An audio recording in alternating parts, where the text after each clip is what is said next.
My name is Claire Whitmore, and 11 years ago, I left my childhood home with a bruised face, $300, and an acceptance letter I never got to share. 11 years later, I returned, stepping out of my private jet with the daughter my mother never thought she'd meet. The door she once slammed behind me, would it open today? The morning air felt different as I descended the aircraft stairs. Same small town, same distant mountains, but everything seemed smaller now, like looking at a childhood toy through adult eyes. Ella's small hand gripped mine tightly, her 5-year-old curiosity barely contained as she took in the private airfield. "Mommy, is this where you grew up?" Her voice carried that innocent wonder that still made my heart squeeze. "Yes, sweetheart. This is where I grew up." The words tasted strange, like speaking a language I'd forgotten. The driver waited beside the Mercedes, professional and silent. I'd specifically requested no fanfare, no advance notice. This wasn't a homecoming announced in the society pages my mother used to pore over. This was something else entirely.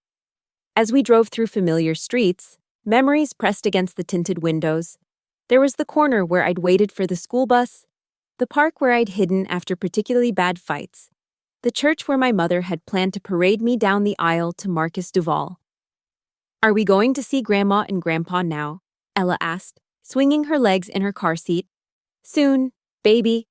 We're going to our hotel first." The Whitmore Grand Hotel, not owned by my family, despite the name stood like a monument to small-town ambition. I'd booked the penthouse suite, not out of necessity, but because I knew word would spread. In a town this size, gossip moved faster than wildfire. Inside our suite, I stood at the window overlooking Main Street while Ella explored the rooms with delighted squeals. 11 years. It felt like both yesterday and a lifetime ago. My reflection in the glass showed a woman I sometimes didn't recognize, polished, confident, successful.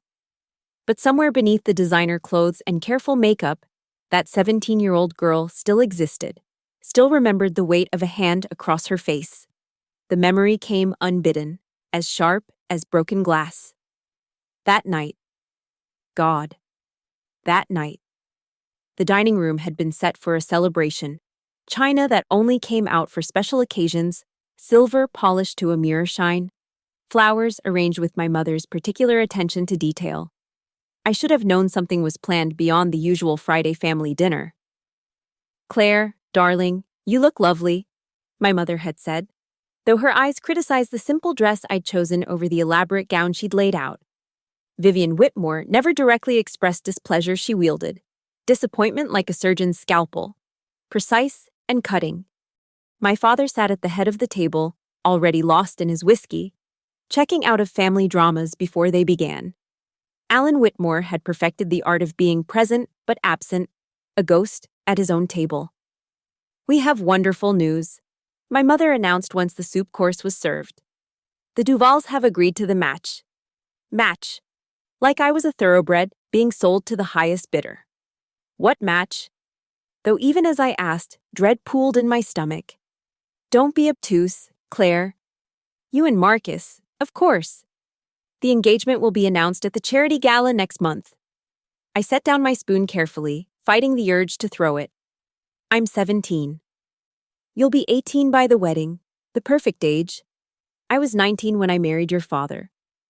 "And look how well that turned out," I muttered. My father's knuckles whitened around his glass, but he said nothing. He never did.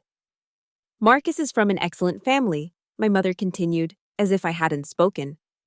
"His father's connections will open doors for your father's business. You'll want for nothing."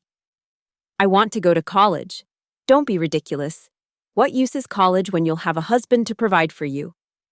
That's when the doorbell rang. My mother's smile turned predatory. "Ah, that must be Marcus now."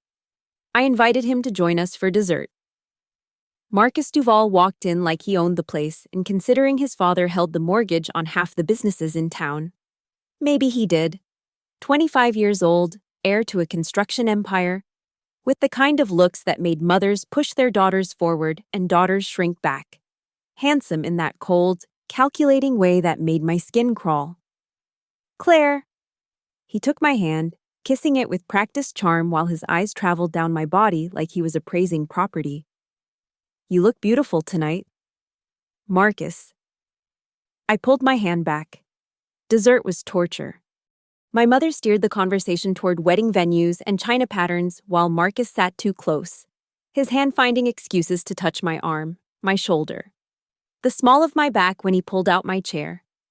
My father studied his brandy like it held the secrets of the universe. Then Marcus stood, reaching into his jacket pocket.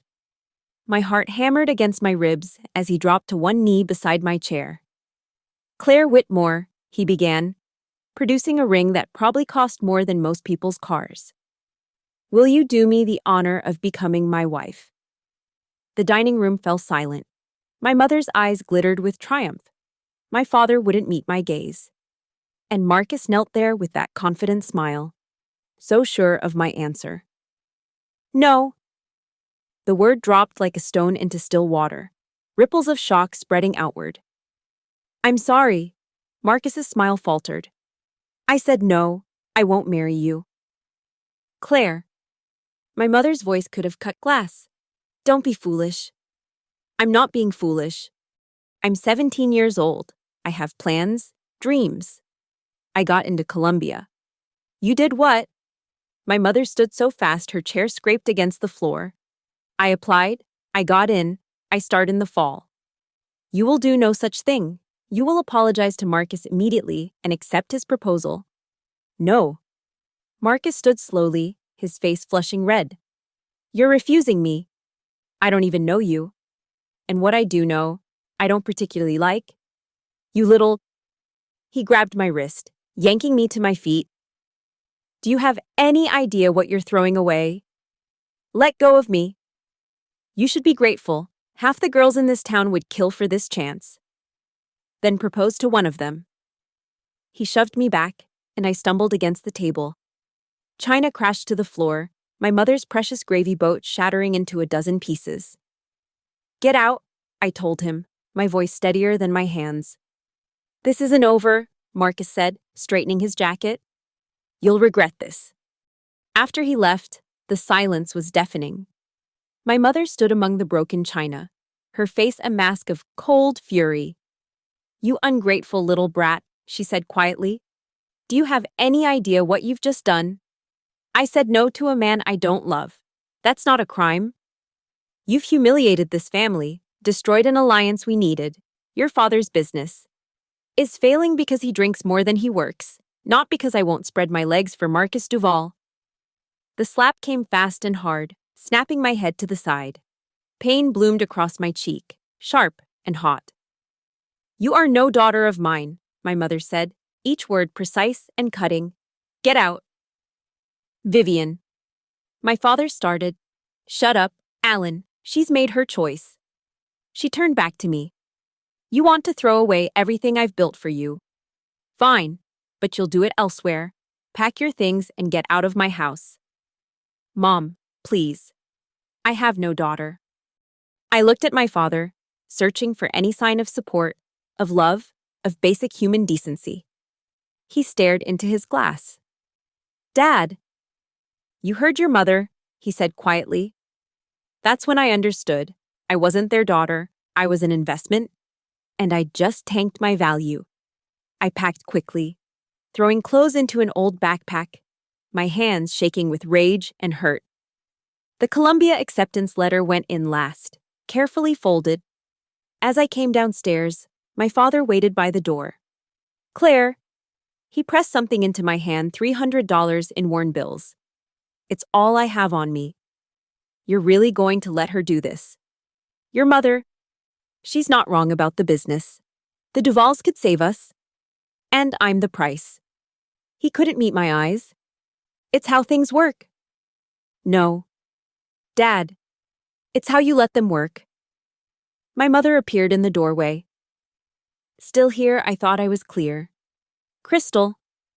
I shouldered my backpack. I'll send for the rest of my things. There are no things. You leave with what you can carry. Everything else was bought with my money for my daughter. And I no longer have a daughter. I walked past her, pausing at the threshold. You're right. You don't have a daughter. You never did. You had a doll to dress up and sell. I'm sorry I couldn't be that for you. You'll be back, she called after me. When you're hungry and cold and realize what you've thrown away, you'll come crawling back. No, I said, not turning around. I won't. The door slammed behind me, the sound echoing through the quiet street. I stood on the sidewalk, 17 years old with a bruised face, $300, and nowhere to go. But I was free. My phone buzzed, pulling me from the memory. Graham's text appeared on the screen. How are you holding up, Ella? Okay. I smiled, typing back, we're good, just remembering. You don't have to do this. You know, we could turn around, come home. Home. Our brownstone in Manhattan, with its sunny breakfast nook and Ella's art covering the refrigerator. A life built on my terms, with a man who saw me as a partner, not a possession. I know, but I need to. I love you. I love you too. Ella bounced over, clutching the room service menu. Mommy, can I have ice cream for dinner? Nice try, little one. How about we compromise with dessert after real food? Daddy would let me. Daddy's not here to spoil you. She grinned, looking so much like Graham with that mischievous smile. When do I meet Grandma and Grandpa? Tomorrow, sweetheart. Tonight, it's just you and me. But even as I said it, I knew tomorrow would come too quickly. Tomorrow. I'd have to face them. Tomorrow. I'd have to decide if the woman I'd become was strong enough to confront the people who'd tried to break the girl I'd been. That first night after leaving home haunts me in ways that success and therapy haven't quite erased. I'd walked for hours, my feet bleeding in the dress shoes I'd worn to dinner, before remembering Elise. We'd been friends since middle school, the kind of friendship that survives despite different social circles. Her mother answered the door at nearly midnight, took one look at my face, and pulled me inside without questions. Claire's staying with us for a while, she announced to Elise's father, who merely nodded and went back to his newspaper.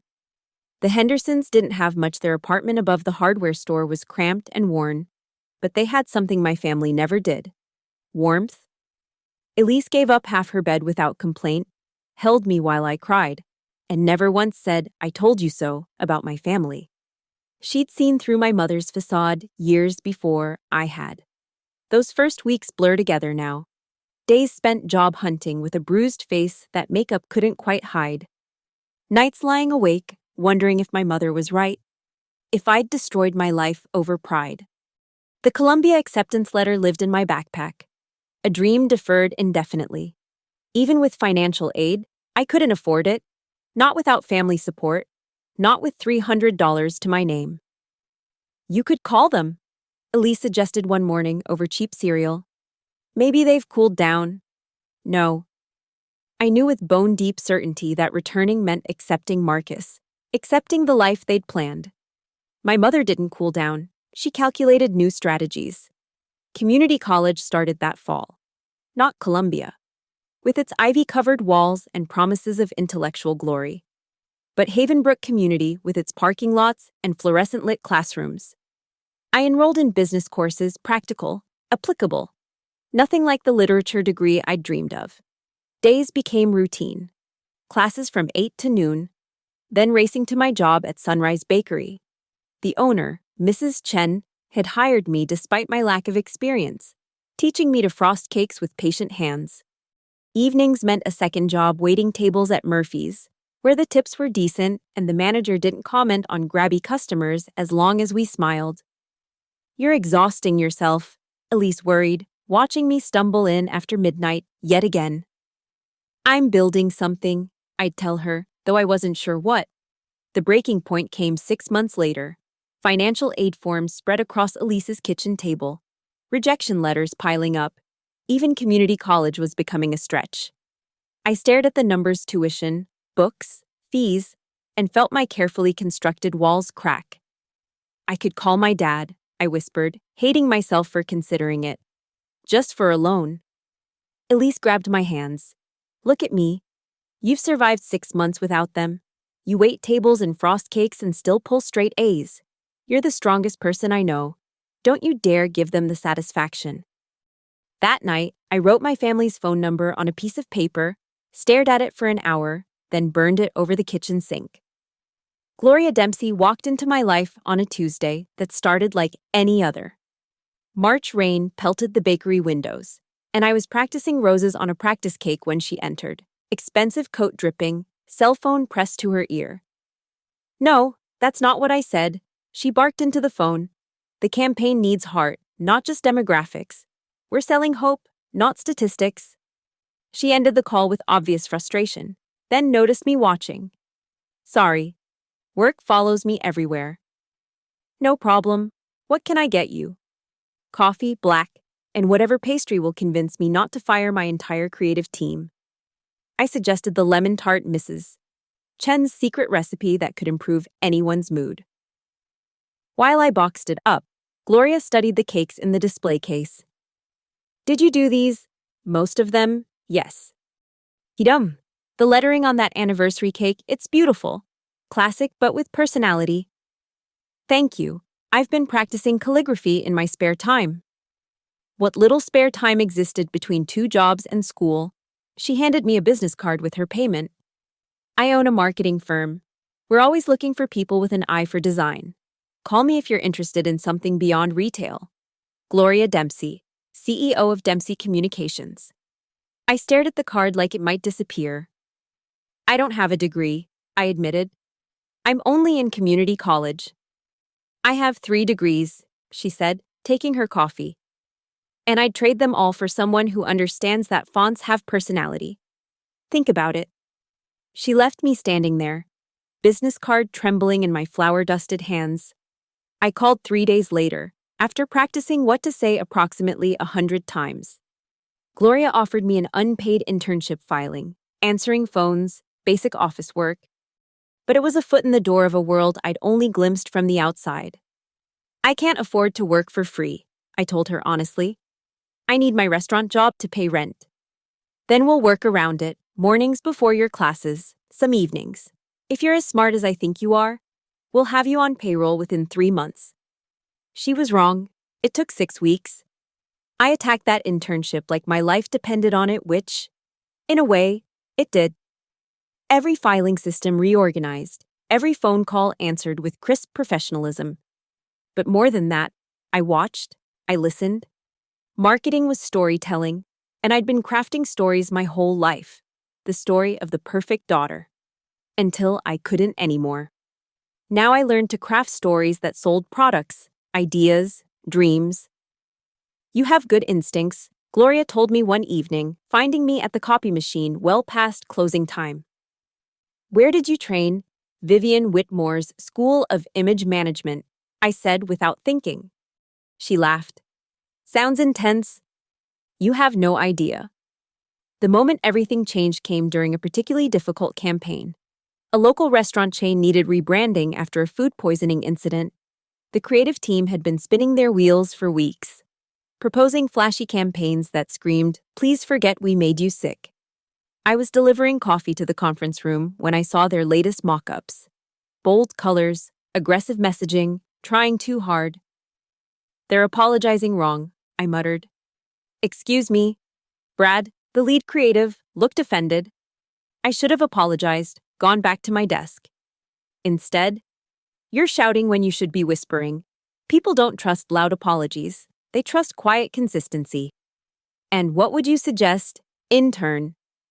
The challenge in his voice sparked something. I grabbed a marker, sketched quickly on the whiteboard. Simple logo redesigned, softer edges, warmer colors. Tagline, "Quietly perfect since 1987. Emphasize their history. I explained. "One mistake in 30 years. Don't hide from it, but don't spotlight it. Let them remember why they loved you before." The room went silent.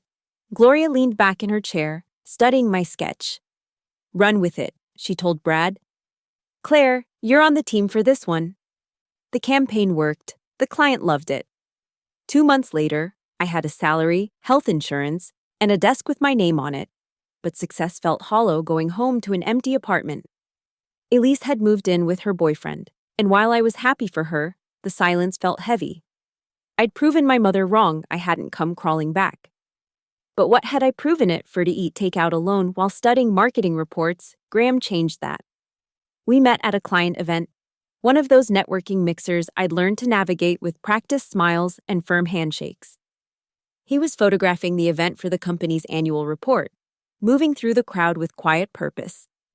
"You look like you'd rather be anywhere else," he said, appearing beside me at the bar. That obvious only to someone who feels the same way. He extended his hand. Graham Wolfe, professional introvert, forced into occasional extroversion. Claire Whitmore, reformed extrovert, learning the power of introversion. We talked for 2 hours, ignoring the networking we were supposed to be doing. He was freelance, building his photography business after walking away from a corporate job that was killing his soul. He understood reinvention, the terror and freedom of building something from nothing. "Dinner?" he asked as the event wound down. "Somewhere without name tags and elevator pitches." "I know just the place." I took him to Murphy's, where I'd waited tables for 2 years. My former coworkers grinned knowingly as I introduced him. We ate burgers and talked until closing time about everything: books, dreams, the way light fell differently in the city versus the mountains. "I should tell you," I said as he walked me home. "I'm a mess. Family issues, workaholic tendencies, and I eat cereal for dinner at least 3 times a week." "I should tell you," he replied, "that I think mess can be beautiful. Also, what kind of cereal?" We were inseparable after that. Graham saw me not the polished professional I was becoming, not the broken girl I'd been, but the whole complicated truth. He met Elise, who approved immediately. He encouraged my work, but reminded me to rest. He made me laugh when the weight of proving myself grew too heavy. "You know you've already won, right?" he said one night, finding me hunched over my laptop at 2 a.m. "Won what? Whatever you're trying to prove. You got out. You built this. You won. Then why don't I feel like it?" Because winning and healing aren't the same thing. He was right, of course. Success felt like armor, protecting me from my mother's predictions of failure. But armor is heavy, and I was tired of carrying it. The idea for my own firm came slowly. Then, all at once. Gloria had been generous: promotions, bonuses, increasing responsibility. But I had ideas that didn't fit Dempsey Communications' model. Boutique strategies for small businesses who needed storytelling, not just statistics. "I want to go out on my own," I told Graham over breakfast on a Sunday that felt like possibility. "Then do it." "Just like that?" "Just like that. I'll be your first client photographer in need of branding." "You don't need branding. You're booked solid." "I need an excuse to spend more time with the brilliant woman I love." "Love?" He said it casually, like it wasn't the first time, like my heart wasn't trying to escape my chest. "I love you too," I whispered. "Then let's build something together." Whitmore Strategies launched from our kitchen table. I kept my name, my real name, partly from pride and partly as a flag planted in the ground. I existed. I succeeded. I was still a Whitmore, even if they'd tried to erase me. The first year was brutal. 60-hour weeks, ramen dinners, celebrating every small client like a lottery win. Graham's photography complemented my strategies. We became a package deal for small businesses needing full branding. Slowly, word spread. The girl who understood fonts had personality grew into the woman who understood brands had souls. "We should celebrate," Graham suggested the night we signed our biggest client yet, a boutique hotel chain looking to expand. "Pizza and beer." I was thinking something more. He dropped to one knee in our tiny kitchen, pulling out a ring that wasn't flashy, wasn't meant to impress anyone but me. "Marry me." No grand gestures, no public proposals, no agenda beyond love. The opposite of Marcus Duval's entitled claim. "Yes," I said, pulling him up to kiss him. "Absolutely yes." We married at City Hall with Elise and Graham's sister as witnesses. No white dress, no society pages, no one giving me away because I belonged to myself.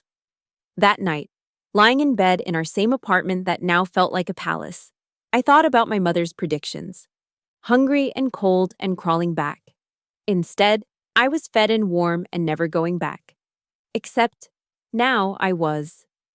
Ella's voice pulled me from memory. Mommy, you're not listening.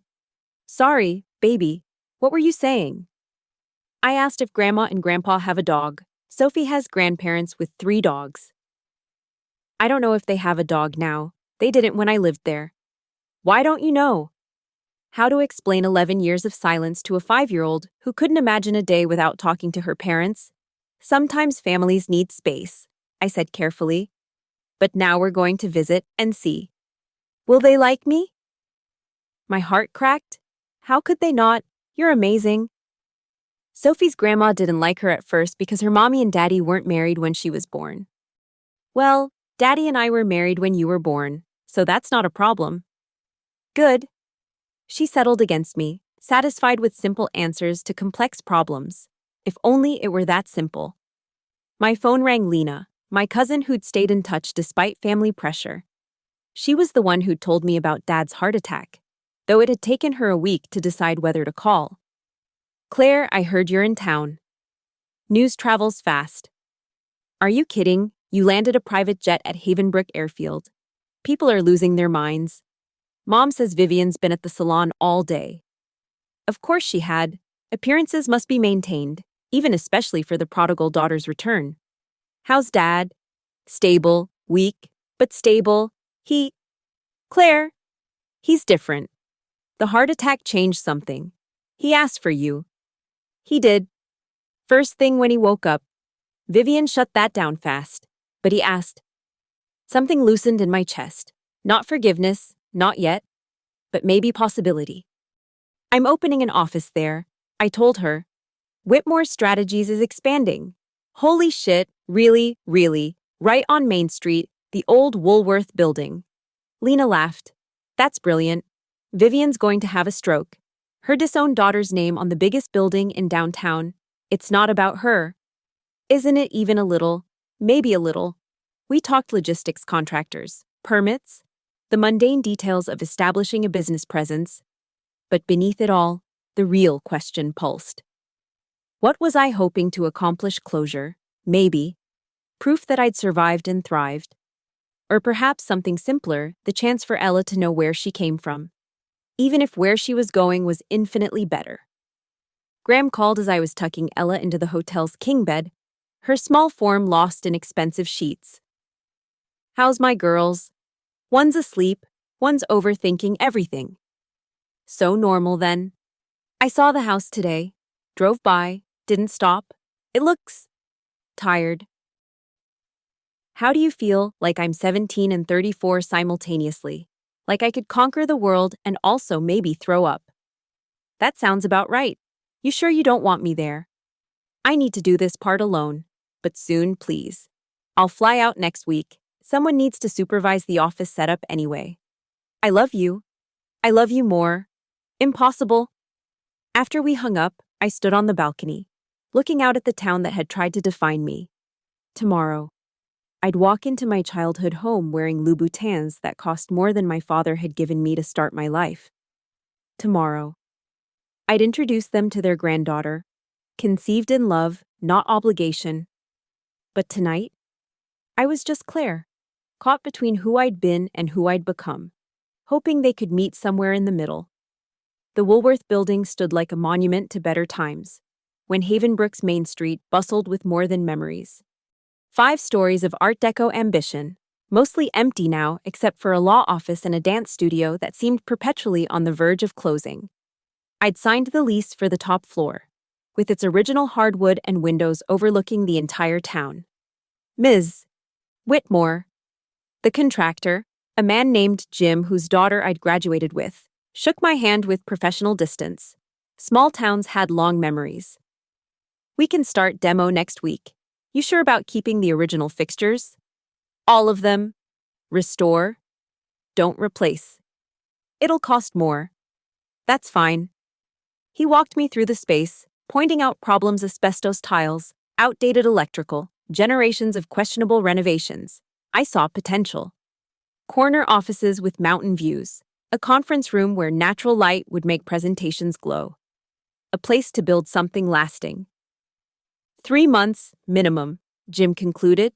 Maybe 4. Perfect. After he left, I stood in what would be my office, imagining Ella playing in the corner while I worked, Graham's photographs on the walls, awards and achievements that had nothing to do with the family name and everything to do with what I'd built from it. My phone buzzed. Gloria, stop second-guessing yourself. You've got this. She knew me too well.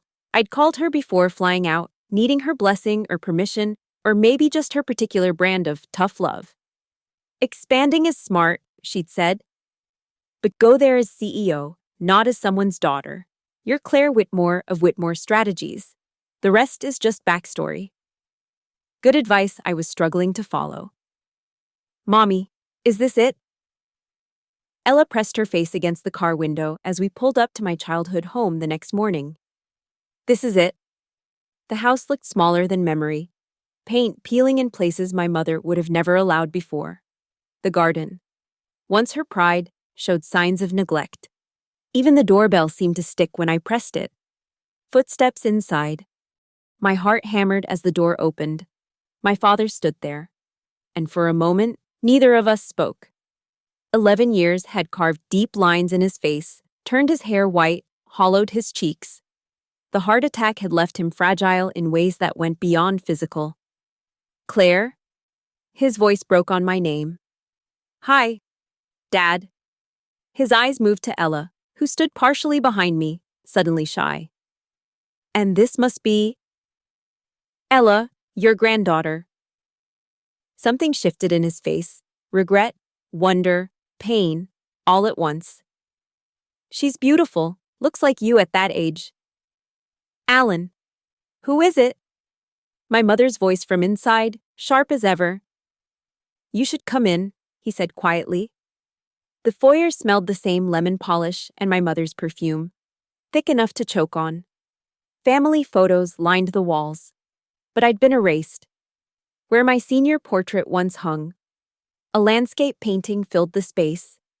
My mother appeared from the living room, and time stopped. She'd maintained herself with the desperation of someone fighting a losing battle. Hair still perfectly styled, makeup flawless, clothes impeccable. But something brittle showed through, like china repaired too many times.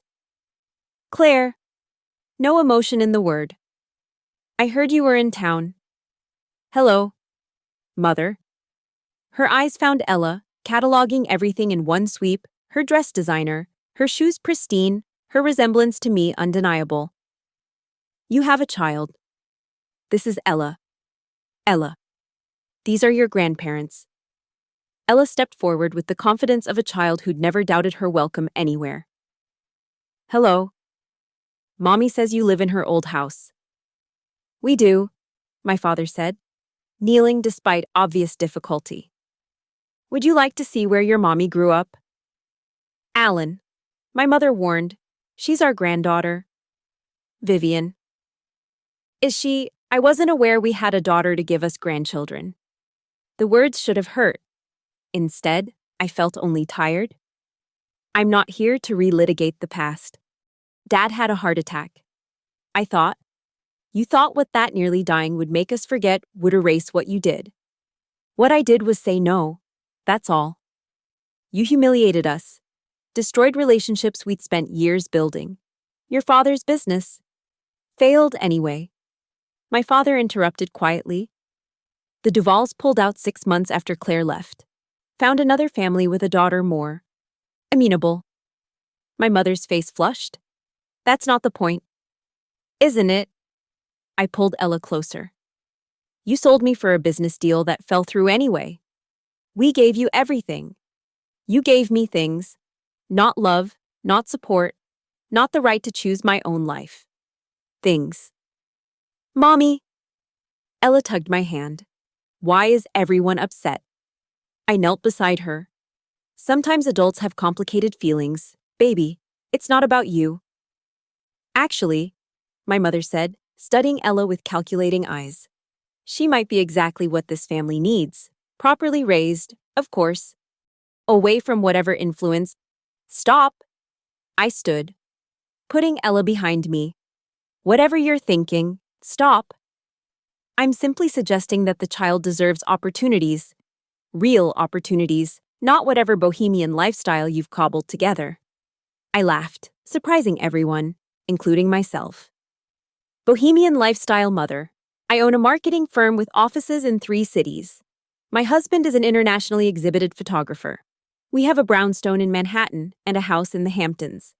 Ella goes to the best private school in New York.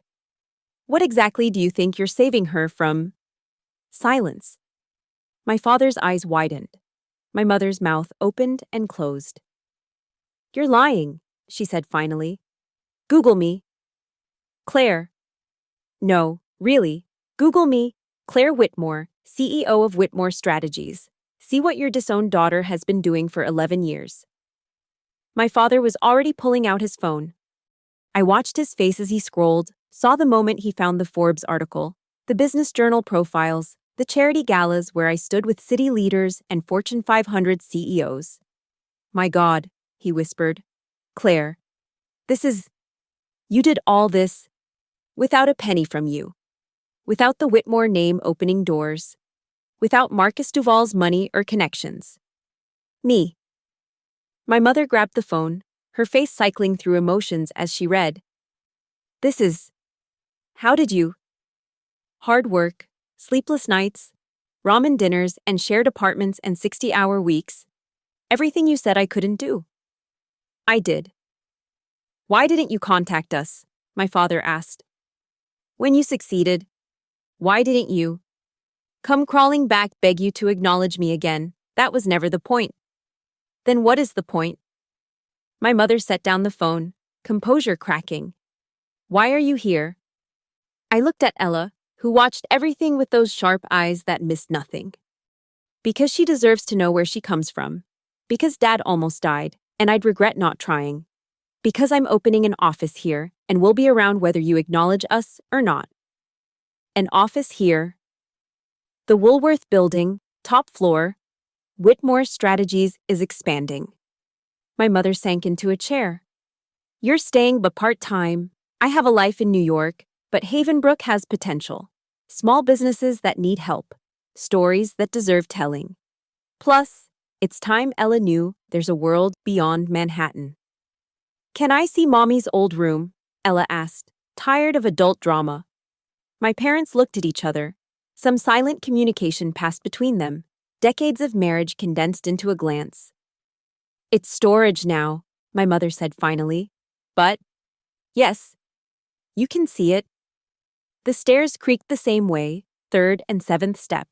The hallway still smelled faintly of the potpourri my mother favored.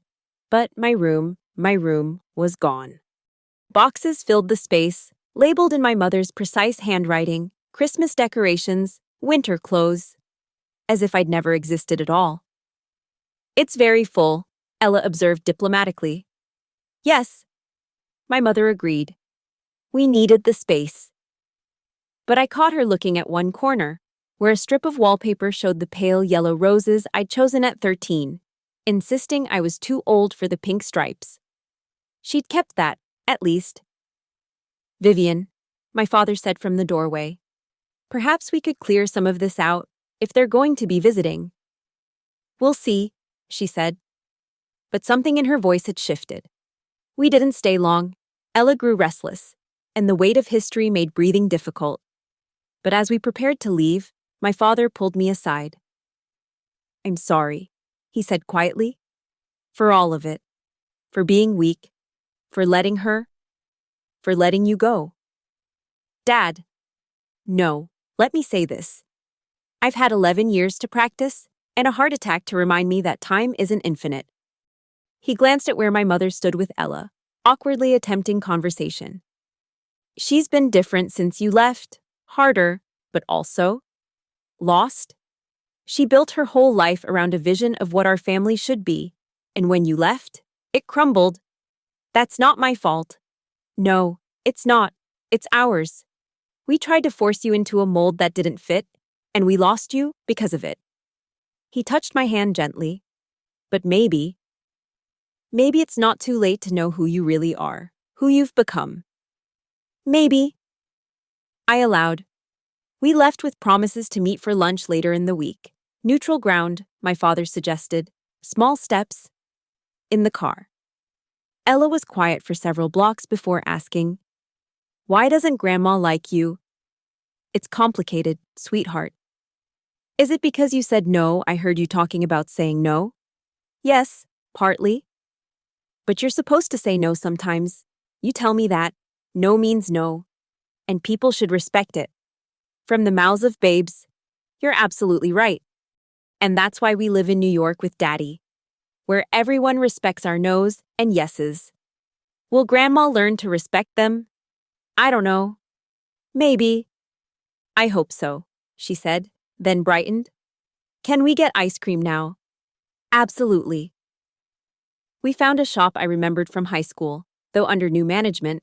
Ella charmed the teenager behind the counter into extra sprinkles while I processed the morning. It hadn't gone as badly as I'd feared or as well as I'd hoped, but it was a start. My phone rang. Graham. How did it go? I survived. Ella met them. Mother Googled me and nearly fainted. Dad apologized. The usual family reunion stuff. So better than expected. The bar was pretty low. Fair. How's Ella handling it? Like she handles everything with more grace than the adults involved. That's our girl. When should I fly out? Soon, please. I need you here. Then I'll be there. We're a team, remember? The best team. After ice cream, I drove Ella around town, showing her the schools I'd attended, the park where I'd played, the library where I'd hidden when home felt too small. She absorbed it all. This piece of her history she'd never known existed. It's pretty here, she observed as we drove past the lake. Different from home. Which do you prefer? Home, she said without hesitation. But this is nice to visit. Smart girl. That's all this was, a visit, even if it lasted months. Our real life waited in New York, built on love and respect and partnership. This was just closure, maybe, or opening. I wasn't sure yet. That evening, after Ella was asleep, I sat on the hotel balcony with my laptop, working on the business plan for the new office. 5 employees to start. Focusing on local businesses ready to grow. The town had potential under its sleepy surface entrepreneurs who'd stayed when others left. Dreamers who believed in revival. An email popped up from an unknown address. I almost deleted it, then saw the subject line, "From your mother." I stared at it for a full minute before opening. Claire, I don't know how to begin. 11 years of silence can't be bridged by email. But your father insists I try. He says I've forgotten how to bend. And perhaps he's right. I've spent the evening reading about you. Article after article about my daughter, the successful CEO. You've built everything I wanted for you, just not the way I intended. I don't know whether to be proud or ashamed that you did it without us. Ella is lovely, poised and confident in ways that speak well of your parenting.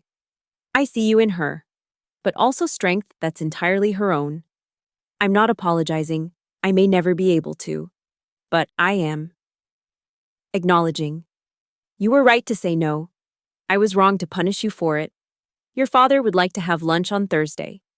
Somewhere public, he says, where we'll all behave. I'd like to come, if you'll allow it. Vivian. I read it 3 times, looking for hidden barbs, double meanings. But it seemed impossibly sincere, or as sincere as my mother could manage. I started to type a response, deleted it, started again. Finally settled on Thursday works. Ella loves Italian food. There's a new place on 5th Street that looks good. Noon Claire, short, professional. Leaving room for possibility without offering forgiveness. Baby steps, as my father had said. My phone buzzed. Elise, who'd been following the drama via text all day. Still alive? Barely. Mother emailed me. Shut up. Vivian Whitmore knows how to email. Apparently, she wants to have lunch. It's a trap. Probably. But I'm going anyway. Because you're a masochist. Because I'm a mother. and maybe understanding mine will help me not repeat her mistakes. You could never. You're already a better mother than she ever was. I hope so. I know so. Now get some sleep. Tomorrow you can start your takeover of Havenbrook's business community. She was right. Tomorrow, I had meetings with potential clients, contractors to oversee, a vision to implement. The personal drama would have to wait. But as I prepared for bed, I found myself thinking about my mother's email. Not the words, but the fact of it. Vivian Whitmore admitting, however obliquely, to being wrong. It was like watching the laws of physics bend. Maybe that's what happened when immovable objects met unstoppable forces. Something had to give. I just hoped we could all survive the collision. The next few days fell into a rhythm. Mornings at the Woolworth building, watching my vision take shape. Afternoons with Ella, exploring the town and countryside. Evenings working, building connections, laying groundwork for what Whitmore's strategies could become here. Word spread quickly. The Whitmore girl was back, and she had money. Old classmates appeared with business propositions. Former teachers stopped me on the street to say they'd always known I'd make something of myself. The attention felt surreal, like wearing a costume that almost fit. Marcus Duval made his appearance on Wednesday. I was reviewing contracts at a coffee shop when he walked in, still handsome in that cold way, still moving like he owned the world. His eyes found me immediately. Claire? Heard you were back. Marcus. I didn't look up from my laptop. He sat uninvited. You look good. Success suits you. Being happy suits me. Success is just a byproduct. I read about you. Impressive what you've built. Thank you. Could have built it here, with me. We could have been a power couple. I finally looked at him. Really looked, soft around the middle, wedding ring cutting into his finger, eyes slightly glazed from what smelled like a liquid lunch. We could never have been anything. Marcus, you wanted a possession, I wanted a life. I would have given you everything. Everything except respect, agency, the right to say no. He flushed. You humiliated me. You humiliated yourself. I just declined to participate. My wife doesn't have your fire. Then perhaps you should have married someone else. Oh wait, you did. He leaned forward. It could have been different. Could still be different. Are you actually propositioning me in public while wearing your wedding ring? I'm suggesting that people make mistakes. Second chances are for people who've earned them. You tried to buy me, Marcus. When that failed, you tried to force me. Neither worked then, and I'm even less interested now. You always were too proud. No, I just knew my worth. Still do. And it was never measured in Duval dollars. I closed my laptop, gathering my things. Your wife deserves better. By the way, maybe work on being worthy of the woman you have instead of chasing the one who got away. Claire. Goodbye, Marcus. I left him there, feeling lighter. One ghost exorcised, only a few dozen more to go. Thursday's lunch loomed. Graham arrived that morning, taking one look at my face and pulling me into a hug. You've got that about to face the firing squad look, he murmured into my hair. It's just lunch. With the woman who kicked you out for having autonomy, that's not just lunch. I need to do this. I know. Doesn't mean I have to like it. Ella launched herself at him, chattering about everything she'd seen. Graham listened with the patience of a man who genuinely loved hearing about every small adventure. Watching them together, my husband, my daughter, my real family, I felt centered again. Daddy, we're having lunch with Grandma and Grandpa today. Mommy says I need to be extra polite. Extra polite, I corrected. That's what I said. Will you come? Graham looked at me. I shook my head slightly. This first meal needed to be just us, the original players in our family drama. Not this time, sweetheart. But maybe next time. Okay. Can we go to the park after? Absolutely. The restaurant was new but designed to look old, all exposed brick and Edison bulbs. My parents were already seated when we arrived, my father standing quickly, my mother remaining seated but watchful. Claire, Ella, you both look lovely. Thank you. Grandpa. Ella beamed, already comfortable with him. We settled into seats, menus providing safe distraction. The waitress appeared, took our orders, disappeared. Silence stretched. So, my mother began, tell me about your school. Ella. And somehow, impossibly, we had a conversation, stilted at first, warming slightly as Ella's natural charm worked its magic. She told them about her friends, her art class, the science project that had resulted in a minor explosion. She has your curiosity, my mother observed. You always were asking questions. Until I learned which questions weren't welcome, I said quietly. My mother's lips tightened, but she nodded. Yes. Well, children should ask questions. All children, even when they grow up. Even then, she agreed, and it felt like a small miracle. The food arrived, providing another buffer. Ella ate with enthusiasm, getting sauce on her dress despite her extra politeness. My mother reached over with a napkin, then caught herself. May I? Of course. She dabbed at the stain with practiced movements. I used to do this for you. You were a messy eater. Still am, I admitted. Graham says I need a bib more than Ella does. Graham is your husband. Yes, a photographer. He's wonderful. How did you meet? So I told them, editing out the painful parts, the loneliness that preceded him, the way he'd helped heal wounds they'd caused. Just the love story. Simple and true. He sounds nice. My mother managed. He is. More than nice. He's kind and funny and sees the best in people, even me. Especially you, my father corrected. If he's smart. Daddy says Mommy hung the moon. Ella piped up, but that's silly because the moon was already there. Even my mother smiled at that. What about you? I asked, surprising myself. What's happened here besides Dad's health? They exchanged glances. Business struggled, my father admitted. We downsized significantly. Your mother went back to work. You're working. I couldn't hide my shock. Vivian Whitmore had never worked, considering it beneath her station. Part-time, at the museum, coordinating events. She's good at it, my father added proudly. They've doubled their fundraising since she started. Of course she is, I said, meaning it. You always did know how to make things beautiful. Beauty without substance is just decoration, she said, then looked surprised at her own words. Who are you, and what have you done with my mother? 11 years changes people, Claire, even me. Mommy says people can always change if they really want to. Ella contributed. That's why we give second chances. Out of the mouths of babes, again. Lunch ended without bloodshed or tears, which felt like victory.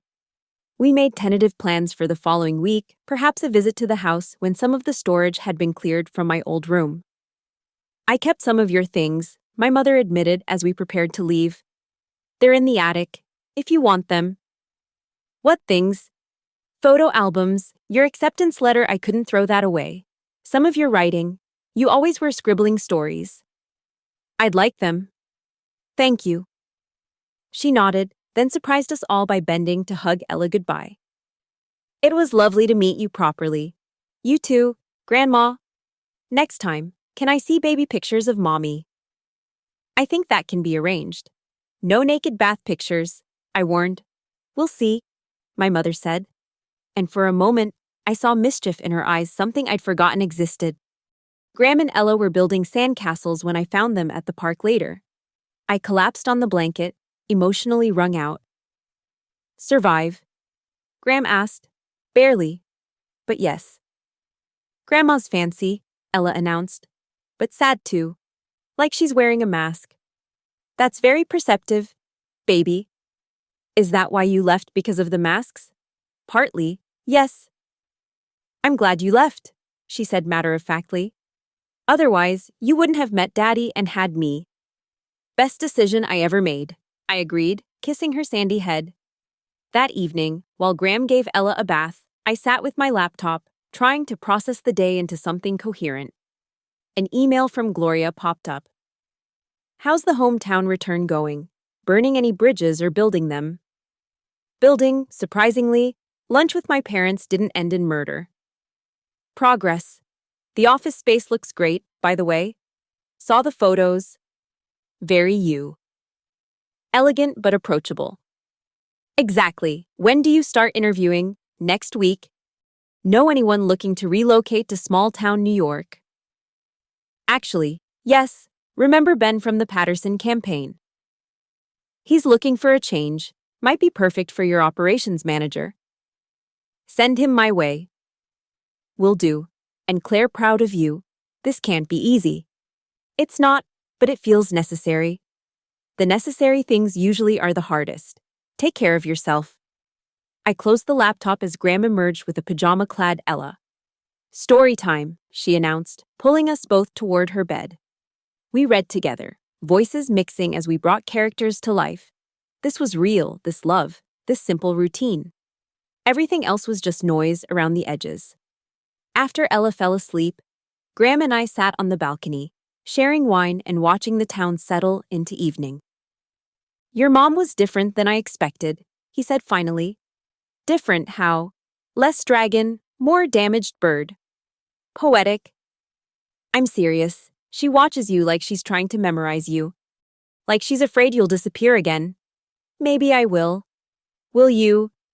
I considered. No. Not like before. I'm not running anymore. I'm choosing. And what are you choosing? To see if broken things can be rebuilt. Differently, but still whole. That's very mature of you. I'm a mother now. Comes with the territory. Speaking of which, Ella asked if she could stay with your parents sometime. Have a sleepover. Absolutely not. Claire. Not yet. Maybe not ever. I don't know. I can have lunch with them. I can be civil, but trusting them with her overnight, that's different. Okay, we go at your pace. Thank you. Always. We sat quietly, hands linked, watching the stars appear. Tomorrow would bring more challenges, interviews, construction delays, probably more ghosts to face. But tonight, I had my husband's hand in mine, our daughter safe in bed, and the knowledge that whatever happened here, we'd built something unshakable elsewhere. That had to be enough. The first interview was a disaster. The candidate, fresh from Syracuse with an MBA and excessive confidence, spent 20 minutes explaining how he'd revolutionize my business model. Small towns require different strategies, he lectured, as if I hadn't built my company on understanding exactly that. Thank you for your time, I said, standing. We'll be in touch. Don't you want to hear about my social media integration plan? No. He left confused. Graham, who'd been quietly taking notes in the corner, looked up. Thoughts? I asked. He used synergy unironically 4 times. 5. You missed one while you were suppressing laughter. Want me to sit in on the rest? Please. You have good instincts about people. The next 3 candidates were variations on a theme competent but uninspired, seeing Havenbrook as a stepping stone rather than a destination. I needed someone who understood that small towns weren't just miniature cities, but ecosystems with their own rules and rhythms. Sarah Chen walked in at 4 p.m., apologizing for being 2 minutes late. Traffic was horrible, she said, then grinned. I'm kidding. I got distracted by the Historical Society Museum. Did you know this building used to house the largest department store in 3 counties? I did, actually. Bought my prom dress here. Was it the year they had those terrible puffy sleeves? The very one. We clicked immediately. Sarah had grown up in a town similar to Havenbrook, understood the delicate balance between innovation and tradition. Her portfolio showed campaigns that respected local culture while pushing boundaries. Why leave Chicago? I asked. Because Chicago will be fine without me. Places like this, they need people who see potential, not problems. When can you start? Monday too soon. Graham nodded approval. One position filled, 4 to go. The week flew by in a blur of interviews, construction meetings, and carefully orchestrated family encounters. My parents came to see the office space, my mother offering surprisingly astute observations about layout and flow. The conference room should face the mountains, she suggested. Clients will relax more with that view. She was right. We redesigned the floor plan that afternoon. Ella charmed everyone she met, from the construction crew who let her wear a tiny hard hat to the mayor who stopped by to personally welcome Whitmore Strategies to town. She had Graham's easy warmth and my determination. A combination that opened doors and hearts. "Mommy," she said one evening, playing with her food. "Am I going to have brothers or sisters?" Graham and I exchanged glances over her head. "Would you like some?" I asked carefully. "Maybe. Sophie has a baby brother, but he cries a lot." "Do all babies cry?" "Most of them, yes." "Then maybe later." Sounds like a plan. Graham agreed, but I caught him looking at me thoughtfully. We'd talked about more children in abstract terms. Someday, when things were settled. But when were things ever truly settled? Ben Martinez arrived the following Monday, ready to work. Gloria's recommendation was spot on. He had the perfect combination of big city experience and small town sensibility. Within days, he'd organized our systems, streamlined our processes, and somehow made friends with every business owner on Main Street. "You're terrifying efficient," I told him as he presented his first week report. "You're terrifyingly ambitious," he countered. "We'll balance each other out." The team grew organically. Sarah brought in her former colleague, James, a graphic designer who spoke in movie quotes but produced brilliant work. The receptionist position went to Amy, a local woman returning to work after raising kids, who had the magical ability to remember everyone's name after meeting them once. Our account manager, David, came recommended by 3 different clients who'd heard we were hiring. "It's starting to feel real," I told Graham as we watched the team settle into their spaces. "It was always real. Now it's just visible." The office opened officially on a Thursday, with a reception that half the town attended. My parents came, my mother wearing a dress I'd sent her from New York olive green. Elegant but understated. She'd actually worn it. "Beautiful space," she said, accepting champagne from a passing server. "You've done well." "Thank you." "I mean it, Claire. This is more than I imagined." "What did you imagine?" "Honestly, that you'd fail. That you'd come home humbled, ready to accept the life I'd planned." She looked at me directly. "I've never been happier to be wrong." It was the closest to an apology I'd get, and maybe the closest she could give. I took it. Marcus appeared near the end, wife in tow. She was pretty in a faded way, eyes darting between her husband and me with naked suspicion. "Congratulations," he said stiffly. "The place looks great." "Thank you for coming." His wife tugged his arm. "We should go. The babysitter charges extra after 9. "Of course." He allowed himself to be led away, throwing one last look over his shoulder. Regret relief, I didn't care enough to analyze it. "Old boyfriend?" Sarah asked, appearing with a fresh drink. "Old mistake." "The best kind. They remind us how far we've come." Speaking from experience. "Oh, honey, the stories I could tell." We laughed, and I felt something settle. This was my team, my vision, my choice. Built on my terms, by my rules. Ella fell asleep in Graham's arms around 8, exhausted from charming everyone and sneaking too many cookies. I found them in my office, her small form curled against his chest while he scrolled through photos on his phone. "Getting anything good?" "Everything's good when you two are in it."